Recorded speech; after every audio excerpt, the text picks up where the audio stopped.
Hello बच्चों, let's read the question. Question say that a coin is tossed once, then if it turn up a head, a die is thrown once. If it turn up a tail, it is tossed twice more. Describe the event B. At least two tail occur or the number greater than 4 occurs. Discuss करते हैं. तो यहाँ पे इस question को करने के लिए की कॉन्सेप्ट क्या हो जाएगा? क्वेश्चन का की कॉन्सेप्ट हो जाएगा sample space. Sample space, okay.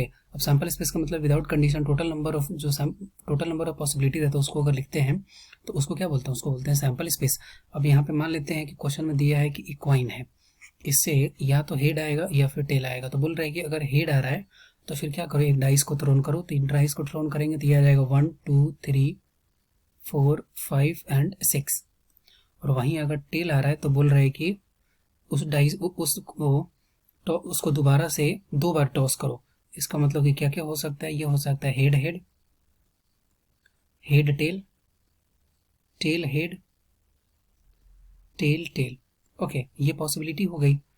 अब हमें क्या बोल रहे हैं? हमें बोल रहे हैं कि एक इवेंट बी आप मानो, ठीक है, जिसमें कि एटलीस्ट 2 टेल हो. तो इसके लिए सबसे पहले सैंपल स्पेस निकालना पड़ेगा. Sample space S. अब इसको क्या लिख सकते हैं? अगर हेड आ रहा है तो इसके लिए हो गया H1, H2, H3, H4, H5, H6. और टेल के लिए क्या हो जाएगा? ये हो जाएगा tail head head, tail head tail, tail tail head, tail tail tail. ये 3 हो गए. ओके. अब हमसे क्वेश्चन में पूछ रहा है कि एक इवेंट हमको बी मानना है जिसमें कि कंडीशन क्या लिखा है कि एटलीस्ट 2 टेल होना चाहिए.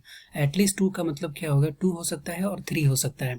और उसमें भी क्या टेल के लिए चाहिए. तो ये नहीं ले सकते, ये कंसिडर कर सकते हैं, ये कंसिडर कर सकते हैं और ये कंसिडर कर सकते हैं. तो बी एक इवेंट है जिसमें कि एटलीस्ट 2 टेल होना चाहिए. तो ये हो जाएगा tail head tail, tail tail head, tail tail tail. ये हो गया.